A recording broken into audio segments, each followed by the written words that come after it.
Hola, buenos días. Soy la profesora Ariadna Flores del capítulo Venezuela de la Universidad Internacional Latinoamericana de Astrología, más conocida por sus siglas UILA. Y hoy estoy aquí para hablarles sobre lo que son los signos y las casas interceptadas. Voy a tratar de ser lo más sencilla posible. No es un tema tan fácil de explicar, sobre todo en términos coloquiales, como para que las personas que no tienen mucho conocimiento de astrología puedan entender de qué se trata esto. Así que bueno, haré lo máximo posible. Voy a compartir pantalla para que podamos ver la presentación, ¿verdad?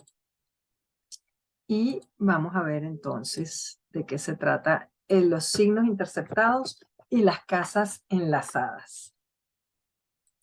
Entonces, hablemos primero de lo que son las casas astrológicas, ¿ok? Son escenarios en los que habitan los planetas protagonistas de la carta astral. En estos escenarios ocurren los eventos terrestres cotidianos asociados a nuestro cuerpo, salud y enfermedad, dinero, familiares, hijos, pareja, trabajo, desarrollo profesional, posibilidades de viajar, de tener amigos, de asociarnos en grupos y hacer mil actividades, ¿ok? Y otros escenarios un poco menos agradables, pero ineludibles, como son las tristezas, los encierros, los cierres de ciclo e incluso la muerte.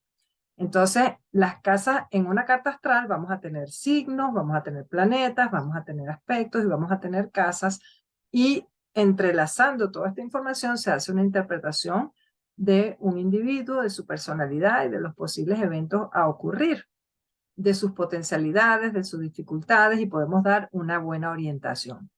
Específicamente en el tema de las casas astrológicas tenemos la parte inferior de la carta, que se llama el yo subjetivo, y la parte exterior o superior de la carta, que se llama el yo objetivo.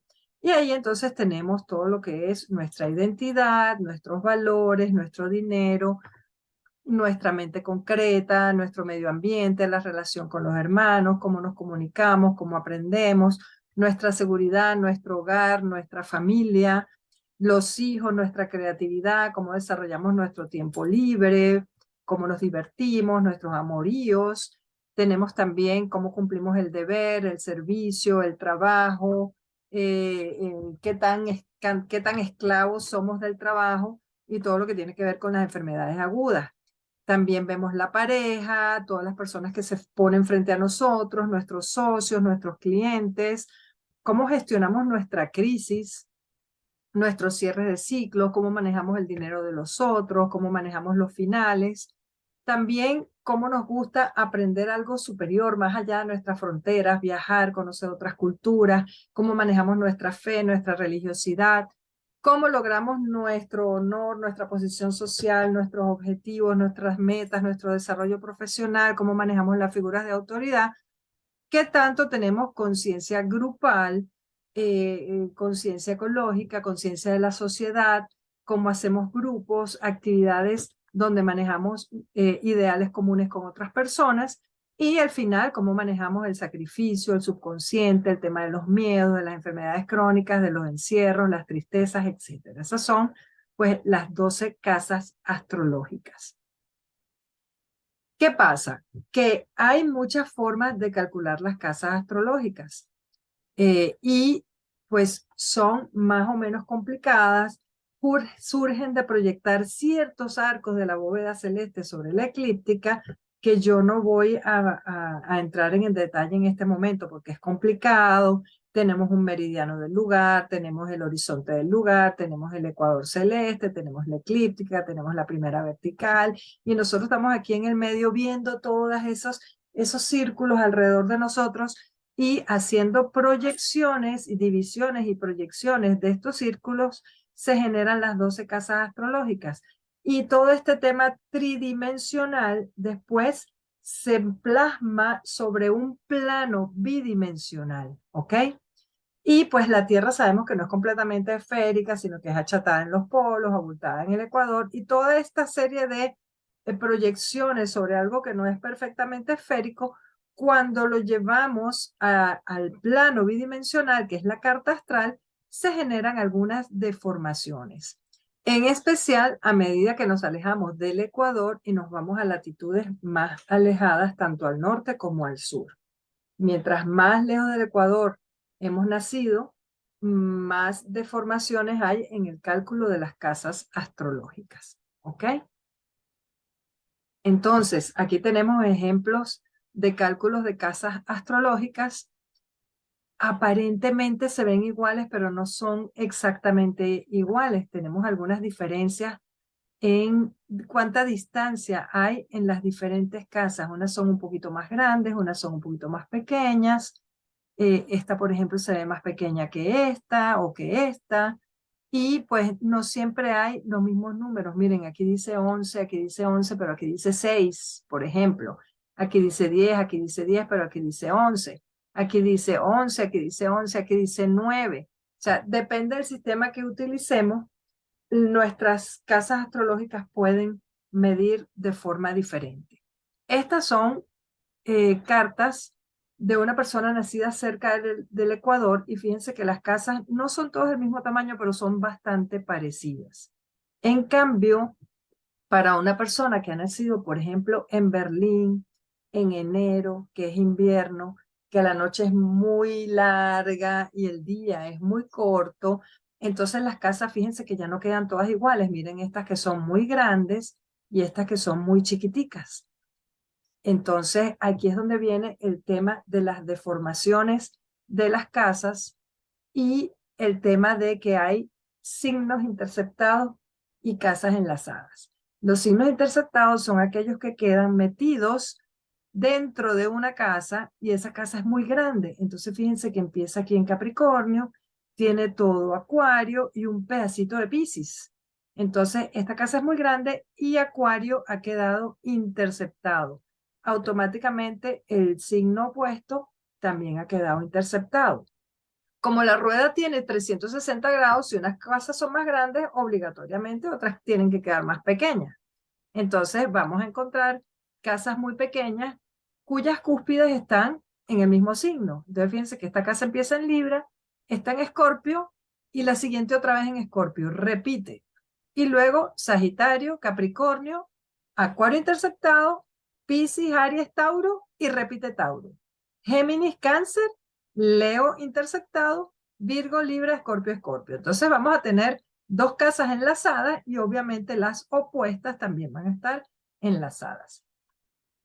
Esto es un tema muy interesante, pero que tampoco hay que preocuparse. ¿Saben cuántos millones de personas nacen en Europa y en África y en Sudamérica, alejados del Ecuador, en invierno, en verano? Entonces es bastante común encontrar estas cartas que tienen casas más abiertas, casas más cerradas, por lo tanto, signos interceptados y casas enlazadas. Es bastante común. Hay muchos millones de personas con cartas así.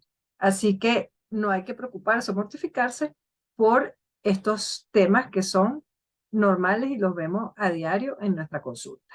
¿Ok? Pero sí son interesantes porque su psicología se maneja diferente al de las personas que tienen todas sus casas en signos consecutivos. ¿Ok? Entonces, las deformaciones, como les dije antes, generan lo que se conoce como signos interceptados y casas enlazadas. Aquí tenemos este ejemplo de la persona que ha nacido un 6 de enero en Alemania en invierno con estas casas pequeñitas y estas más grandes, y otra persona que ha nacido el mismo día, pero en Buenos Aires, donde es verano. Entonces aquí tiene las casas más grandes de este lado y las casas más pequeñas de este lado. ¿Ok? Casas enlazadas, signos interceptados, signos interceptados. ¿Cómo se manejan los signos interceptados?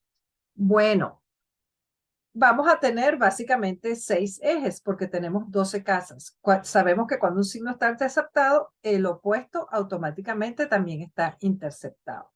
Entonces, en el eje Aries-Libra, sabemos que Aries tiene que ver con la independencia, la toma de decisiones, la fortaleza, y Libra con la capacidad para compartir y relacionarnos con otras personas. Cuando esos signos quedan interceptados, hay dificultad para construir una posición duradera y establecer formas de asociación. hay la tendencia a postergar la toma de decisiones, aumentando la presión emocional hasta que el nativo explota. Cuando estamos en el eje Tauro-Escorpio, Tauro tiene que ver con las posesiones, con nuestro dinero, y Escorpio tiene que ver con cerrar ciclos, con dejar atrás cosas. Entonces, cuando ese es el que está interceptado, puede haber una tendencia obsesiva por el dinero, el alimento o el sexo, egoísmo o angustia. El nativo puede iniciar cosas, pero se le dificulta desprenderse de lo que ya no es útil, que es lo que es Escorpio, y hay tendencia a acumular, que es lo que es Tauro. Cuando es el eje Géminis-Sagitario el que está interceptado, estos signos tienen que ver con el conocimiento, con el aprendizaje, con la comunicación, con tanto la mente concreta como la mente abstracta. Entonces, ahí está la dificultad. Genera problemas de comunicación o dificultad con los estudios. El nativo puede llenarse de gran cantidad de información inútil y hay que revisar los aspectos de Mercurio y Júpiter, que son los regentes de Géminis y Sagitario, para encontrar soluciones a este problema. Cuando estamos hablando del eje Cáncer-Capricornio, Cáncer tiene que ver con lo familiar y Capricornio tiene que ver con las metas que quieres lograr y las figuras de autoridad, ¿ok? Entonces hay dificultades familiares, rechazo de formar hogar o tener responsabilidades. No se tienen problemas para hablar de lo que se quiere hacer, pero el problema es llevarlo a cabo. Hay bloqueo en la expresión emocional y en nuestra capacidad para organizar, ¿ok? El eje Leo-Acuario, entonces son signos que tienen que ver con creatividad, con ego, con compartir con amigos, con formar grupos, con esas actividades en sí. Y pues hay dificultades para hacer amistades y expresar capacidades creativas, pudiendo ser un excéntrico o rebelde sin causa, y se hace difícil obtener aplausos o ser original. Y por último tenemos el eje Virgo-Piscis, que Virgo-Piscis tiene que ver siempre con el tema del servicio a otros, de la capacidad de entrega, de la capacidad de analizar, de la capacidad de ser intuitivo. Son dos signos bastante diferentes, pero al mismo tiempo complementarios, ¿verdad? Entonces hay dificultades para entregarse al servicio a los demás o para ser cuidadoso y meticuloso. Puede haber dificultades para distinguir entre metas alcanzables y fantasías. Metas alcanzables es Virgo y fantasías es Piscis, pero también ser muy críticos o cínicos poniendo precio a todo, que sería algo muy de Virgo, ¿ok? Eso es el tema de los signos interceptados. Después, para las casas enlazadas, el tema es un poquito más complicado, porque en este caso, como tenemos dos casas que tienen la cúspide en el mismo signo, trabajan juntas. Entonces tenemos energías conocidas en dos ámbitos simultáneos de la vida. No se puede activar uno sin que simultáneamente se active el otro, ¿ok? Entonces son dos casas que actúan juntas, no se pueden separar. Entonces, cuando se repiten la casa 1 y la casa 2 en el mismo signo, tenemos que trabajar para obtener beneficios por la forma de ser. Se genera su propia escala de valores poniendo énfasis en el confort. Cuando son la 2 y la 3 las que están juntas, la comunicación o medios de transporte producen beneficios y también se puede hacer negocios con hermanos o ganar dinero con los hermanos. Cuando es la casa 3 con la 4, un pariente toma el lugar de los padres, una infancia con mudanzas frecuentes y se comunica con más facilidad en la casa que fuera del hogar. ¿Ok? Cuando tenemos la casa 4 con la casa 5, los hijos viven en el hogar paterno, se expresa la creatividad en la casa o si no, estamos frente a alguien que trabaja en su casa. Cuando es la 5 con la 6, se hace un trabajo de naturaleza creativa o se puede trabajar con gente joven o en ámbito deportivo.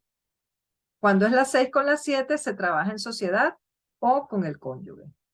Cuando es la 7 con la 8, se puede llegar lejos en la política con el respaldo del público, emprender negocios en sociedad, heredar dinero del cónyuge o de un socio.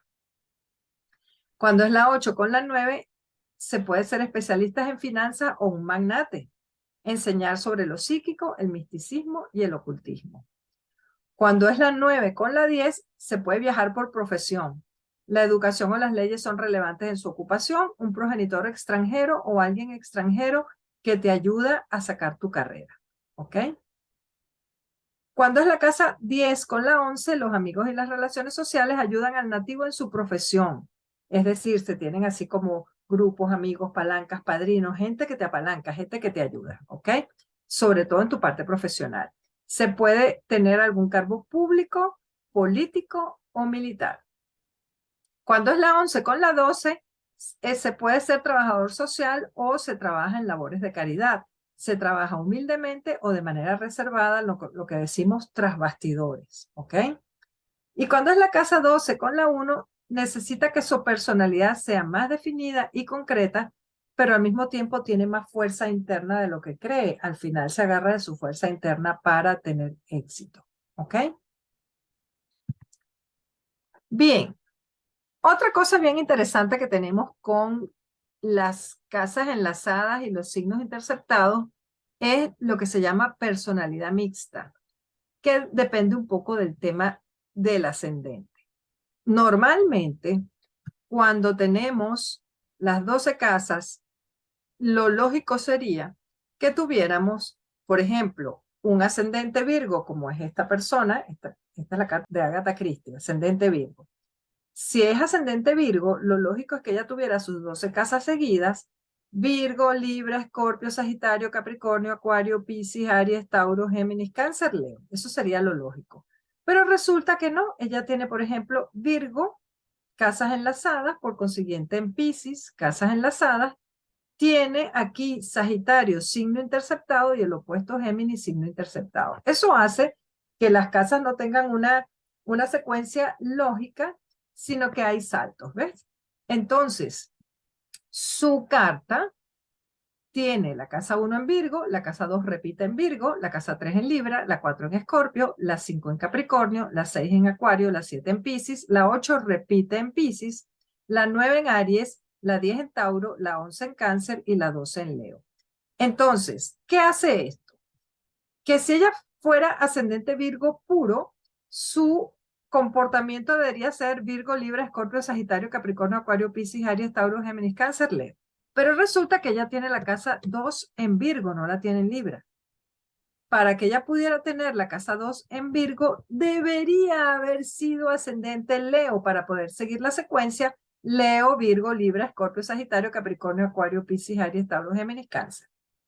Entonces vemos los colores verdes de su carta de verdad repiten con el ascendente 1, Virgo, aquí, aquí, aquí, aquí, aquí y aquí, 6 veces. En cambio, el color amarillo repite de su carta real, repite en el ascendente 2, aquí, aquí, aquí, aquí, aquí, aquí, 6 veces.